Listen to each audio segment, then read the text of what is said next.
Ridgewood, a town where time seemed to drift along, slow and steady as the creek that meandered through its heart. Children, their laughter echoing through the streets, played hopscotch on sidewalks barely touched by the passage of time. It was a place where people left their doors unlocked at night, a silent pact of trust woven into the very fabric of the community. Ridgewood was the kind of town where bad things simply didn't happen. Mrs. Gable, with her prize-winning roses always planted in perfect rows, Old Man Henderson, whittling away his days on his porch swing, his weathered face a roadmap of time, and Sheriff Davis, a man more accustomed to breaking up squabbles between squirrels than actual crimes. The illusion of safety was so complete, so absolute, that it had lulled the residents of Ridgewood into a false sense of security. They believed, with an almost childlike naivety, that the evil that plagued the world would forever stay beyond the town's borders. But they were wrong, and it all began on a sweltering summer night when a young girl, her eyes wide with terror, stumbled into the town's police station, her bare feet leaving bloody footprints on the pristine floor. Sergeant Monroe, a man whose usual adversary was boredom, looked up from the crossword puzzle that had been occupying his evening. He had been on the brink of finally conquering the notoriously difficult Saturday edition when the bell above the door chimed, announcing an unexpected visitor.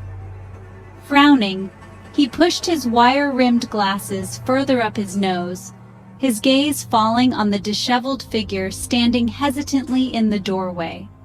She was just a girl, barely more than a child, her thin frame swallowed by an oversized t-shirt that hung loosely on her bony shoulders. Her hair, a tangled mess of blonde, hung in her eyes, obscuring her face from view. But it was her eyes that truly captured his attention. They were wide, dilated with a terror that sent a shiver down his spine.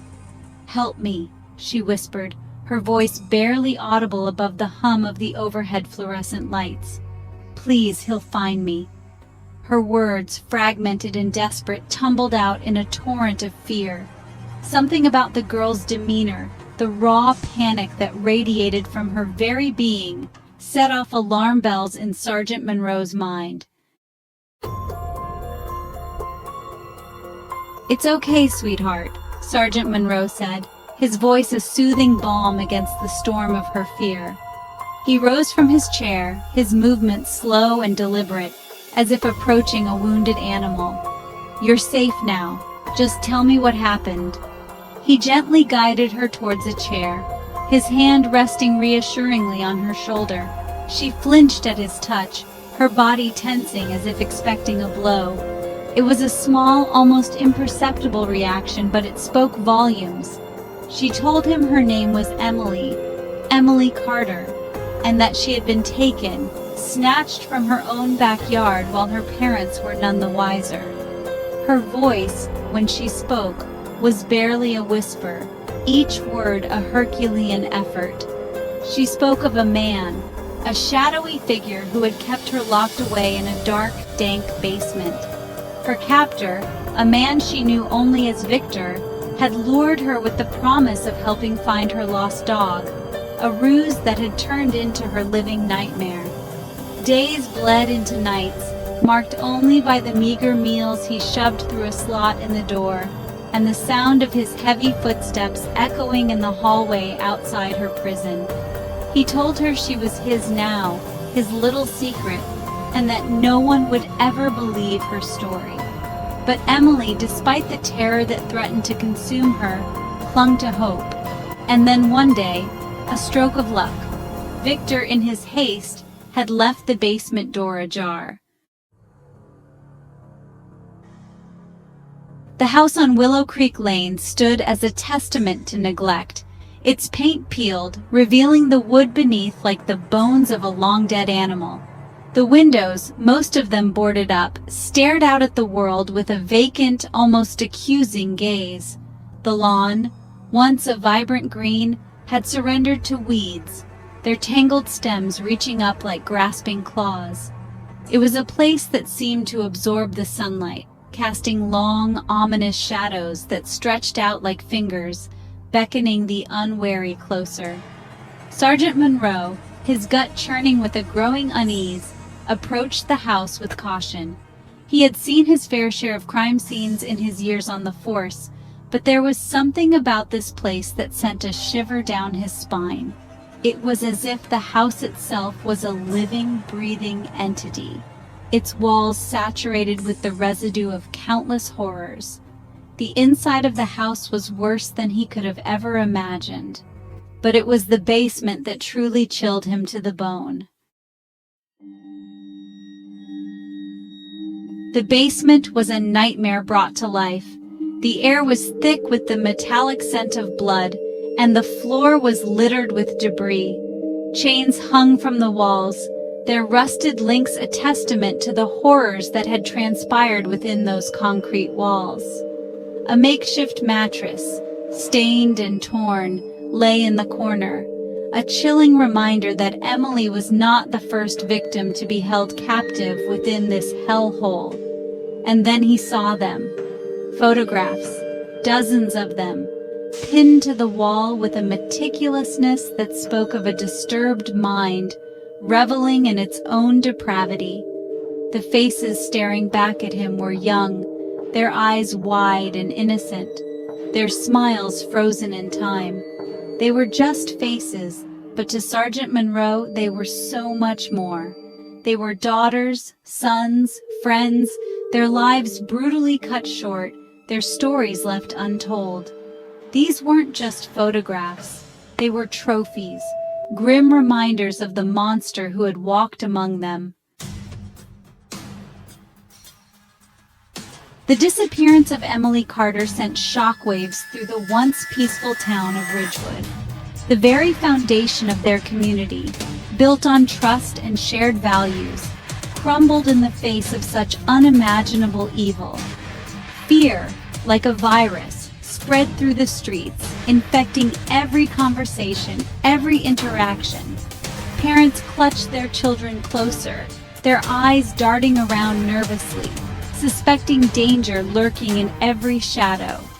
The story of Emily's abduction, a stark reminder that evil could lurk even in the most unlikely of places, quickly spread beyond the borders of Ridgewood. News vans descended upon the town, their satellite dishes resembling giant watchful eyes, broadcasting the unfolding drama to a national audience hungry for every detail. Emily's face, her bright smile a stark contrast to the horrors she endured, became a fixture on television screens across the country. Her name whispered in hushed tones around office water coolers and dinner tables. The manhunt for Victor Kane became a national obsession, his face plastered on wanted posters in every post office and grocery store. The FBI, their resources dwarfing those of the local police department, joined the investigation, their presence a constant reminder of the gravity of the situation. Every lead was meticulously pursued, every tip carefully scrutinized, but Victor Kane, as if he had vanished into thin air, remained elusive. Emily Carter's return home was nothing like the joyous reunions depicted in made-for-television movies. The trauma she had endured had left its mark, etching invisible scars upon her soul. She was home, yes, but a part of her, a piece of her innocence, remained trapped in that basement, held captive by the memories she couldn't outrun. She was surrounded by love, by the unwavering support of her family and friends, but their words of comfort seemed to wash over her, their meaning lost in the cacophony of her own thoughts. The nightmares came every night, their grip tightening just as sleep threatened to claim her. The feeling of confinement, the metallic scent of blood, the sound of Victor Kane's voice, a low, menacing growl that sent shivers down her spine, haunted her waking hours. The community of Ridgewood, their collective guilt and grief palpable, rallied around Emily and her family. They cooked meals, they mowed the lawn, they offered words of support and encouragement, but even their well-intentioned gestures couldn't erase the horror of what she had endured. The town, once a sanctuary, now felt like a prison, its familiar streets a constant reminder of her ordeal. The news of Victor Kane's death came as a relief, a collective exhale of breath from a nation holding its own. His body, ravaged by time and the elements, was discovered in a remote cabin deep in the woods, miles from the closest town. He had taken his own life, a final act of cowardice that robbed his victims of the justice they deserved. The discovery of his body brought with it a mix of emotions: relief that he could no longer hurt anyone, anger that he had escaped the consequences of his actions, and a profound sense of sadness that such darkness could exist in the human heart. The people of Ridgewood, their sense of security shattered, were left to pick up the pieces, to grapple with the knowledge that monsters didn't always lurk in the shadows, that sometimes they walked among us, hiding in plain sight. Years passed. The seasons changed, painting the trees in hues of gold and crimson, then stripping them bare, only to clothe them once more in the vibrant green of new life. Time, that relentless sculptor, slowly softened the edges of the tragedy, transforming it from a gaping wound into a scar, a permanent reminder of the darkness that had once touched their lives.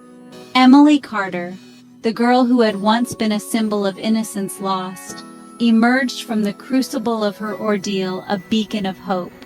The trauma she had endured, the scars it had left upon her soul, fueled a fire within her, a determination to ensure that no other child would have to endure what she had. She became an advocate for missing and exploited children, her voice, once silenced by fear, now a powerful instrument for change. She traveled the country, sharing her story, raising awareness, urging lawmakers to enact stricter laws to protect the vulnerable. Her journey, a testament to the resilience of the human spirit, offered hope to those who had lost their way, reminding them that even in the darkest of times, the light of hope could never be extinguished.